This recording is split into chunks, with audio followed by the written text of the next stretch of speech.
আজকে আমরা এমন একটা ভয়ঙ্কর ডিজিটাল ফাঁদ নিয়ে কথা বলবো। নামটা হলো ডিজিটাল অ্যারেস্ট স্ক্যাম। ব্যাপারটা কি জানেন? এটা এমন একটা প্রতারণা যেখানে মানুষের বিশ্বাসকেই তার বিরুদ্ধে অস্ত্র হিসেবে ব্যবহার করা হয়। সাংঘাতিক, তাই না? ভাবতে পারেন এই ফাঁদে কে পা দিয়েছেন? একজন ৬৯ বছর বয়সী অবসরপ্রাপ্ত বিচারক। হ্যাঁ, ঠিকই শুনছেন, একজন জাজ। মানে যে মানুষটা সারা জীবন আইন আদালত নিয়ে কাটিয়ে দিলেন, শেষমেশ তাকেই কিনা আইনের ভয় দেখিয়ে ফাঁসানো হলো। আর এর ফল কি হলো? ক্ষতিটা শুনলে চমকে উঠতে হয়। ১ কোটি টাকারও বেশি। ভাবুন একবার, এটা শুধু কিছু টাকা নয়, এটা ছিল ওনার সারা জীবনের সঞ্চয়, ওনার শেষ বয়সের ভরসা। কিন্তু প্রশ্নটা হলো, এত বড় একটা কাণ্ড ঘটানো হলো কি দিয়ে? অপরাধীদের অস্ত্রটা কি ছিল? কোনো বন্দুক বা ছুরি? কিচ্ছু না, শুধুমাত্র একটা ফোন কল। বিশ্বাস হয়? একটা সাধারণ ফোন কল দিয়ে কিভাবে এত বড় ক্ষতি করা সম্ভব?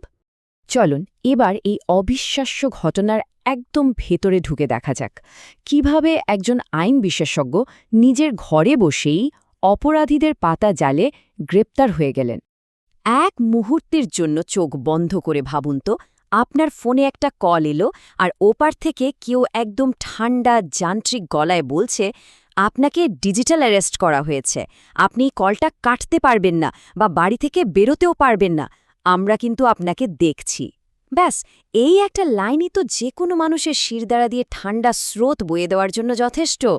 তাহলে এই যে ডিজিটাল অ্যারেস্ট, এই জিনিসটা আসলে কি? দেখুন, এটা একটা সাংঘাতিক চালাকপূর্ণ স্ক্যাম। এখানে অপরাধীরা শুধু ফোনে হুমকি দিয়েই থামে না, তারা ভিডিও কল টেকনোলজি ব্যবহার করে। এর ফলে কি হয়? ভিকটিমের মনে হয় সত্যি সত্যিই তাকে ২৪ ঘণ্টা ধরে কেউ দেখছে, নজর রাখছে। আর এই যে সাংঘাতিক মানসিক চাপ, এটাই ওদের আসল হাতিয়ার।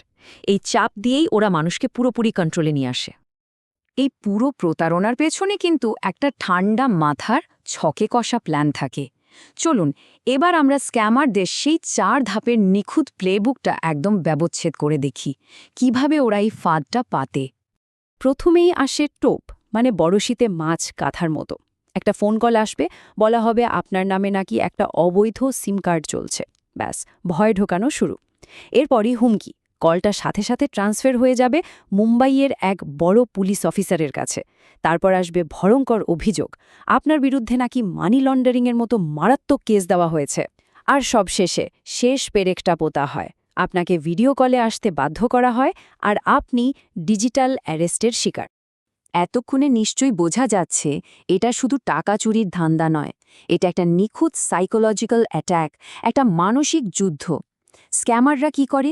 ওরা বড় বড় অফিসারদের নাম ভাঙায়, একটা সাংঘাতিক জরুরি অবস্থা তৈরি করে আর শিকারকে সবার থেকে একদম একা করে দেয়। আইনের ভয় আর এই যে সবসময় কেউ দেখছে, এই বিভ্রমটা তৈরি করে এমন একটা পরিস্থিতি বানায় যে মানুষ তখন ঠিক ভুল বিচার করার ক্ষমতাটাই হারিয়ে ফেলে। আচ্ছা, এই যে মানসিক চাপ, এটাকে কাজে লাগিয়ে কিভাবে ১ কোটি টাকারও বেশি হাতিয়ে নেওয়া হলো? ভয় দেখানো তো ছিল খেলার প্রথম পর্ব। চলুন এবার আসল টাকার খেলায় যাওয়া যাক। এই পুরো খেলাটা হয় খুব দ্রুত, ঝড়ের গতিতে, যাতে শিকার ভাবার বা কারো সঙ্গে পরামর্শ করার সুযোগই না পায়। প্রথমে তো এলো সেই ভয় দেখানো ফোন কল, তারপর তদন্তের নামে চাপ দিয়ে ওনার সমস্ত ইনভেস্টমেন্ট, মানে ফিক্সড ডিপোজিট, মিউচুয়াল ফান্ড, সব ভাঙাতে বাধ্য করা হয়। এরপর ভেরিফিকেশন করার ছুতোয় সেই সব টাকা বিভিন্ন অ্যাকাউন্টে পাঠাতে বলা হয়। আর কয়েক ঘন্টার মধ্যেই অ্যাকাউন্ট পুরো সাফ, ব্যালেন্স শূন্য, মোট ক্ষতি ১ কোটি টাকারও বেশি। আর ওদের সবচেয়ে বড়, সবচেয়ে জঘন্য মিথ্যেটা কি ছিল জানেন? ওরা বলে, এই কেস থেকে আপনার নাম যদি সরাতে চান, তাহলে আপনার সব টাকা পয়সা একটা সরকারি অ্যাকাউন্টে পাঠাতে হবে ভেরিফিকেশনের জন্য। ভাবুন একবার, কি ডাহা মিথ্যে কথা! কিন্তু যখন একটা মানুষ সাংঘাতিক ভয় আর চাপের মধ্যে থাকে, তখন এমন অসম্ভব কথাও কিন্তু বিশ্বাসযোগ্য মনে হতে শুরু করে। ব্যাপারটা আসলে কিন্তু খুবই সোজা।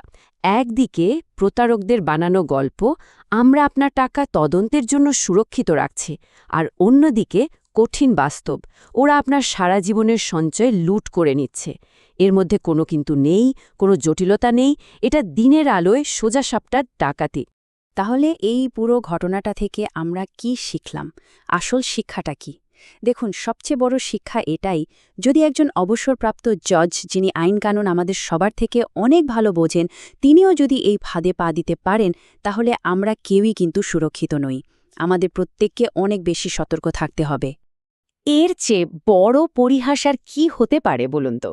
যে আইনকে রক্ষা করার জন্য একজন মানুষ নিজের পুরো জীবনটা দিয়ে দিলেন, সেই আইনের ভয় দেখিয়েই তাকে সর্বশান্ত করে দেওয়া হলো। এটা একটা জিনিস একদম চোখে আঙুল দিয়ে দেখিয়ে দেয়, শুধু জ্ঞান থাকলেই মানসিক কারসাজিকে বাঁচা যায় না। ভয় আর বিশ্বাস, এই দুটোই মানুষের সবচেয়ে বড় দুর্বল জায়গা। তাহলে বাঁচার উপায় কি? কিভাবে সতর্ক থাকা যায়? এই রেড ফ্ল্যাগগুলো মানে এই বিপদ সংকেতগুলো মাথায় গেঁথে নিন। ১. পুলিশ বা টেলিকম থেকে হঠাৎ করে কোনো মারাত্মক অভিযোগ নিয়ে ফোন আসা। ২. আপনাকে জোর করে ফোনে বা ভিডিও কলে থাকতে বাধ্য করা। ৩. এক্ষুনি অ্যারেস্ট করে ফেলব বলে হুমকি দেওয়া। ৪. ভেরিফিকেশনের নামে টাকা চাওয়া। আর ৫. সবচেয়ে বড় রেড ফ্ল্যাগ, যখনই আপনাকে বলা হবে এই ব্যাপারটা একদম গোপন রাখবেন, বাড়ির কাউকেও বলবেন না, সঙ্গে সঙ্গে ফোনটা কেটে দিন। কোনো কথা না বলে ফোন কেটে দিন। আমরা তো কর্তৃপক্ষের ওপর ভরসা করেই নিশ্চিন্তে থাকি, তাই না? পুলিশ, প্রশাসন, এরাই তো আমাদের সুরক্ষার জন্য। কিন্তু সেই পরিচয়ের মুখোশ পরেই যদি কেউ আমাদের আক্রমণ করে, তখন আমরা বিশ্বাসটা করব কাকে? এই প্রশ্নটাই হয়তো আজকের দিনে এই ডিজিটাল পৃথিবীতে আমাদের প্রত্যেককে পদে পদে আরও বেশি সতর্ক আর সচেতন থাকতে শেখাবে।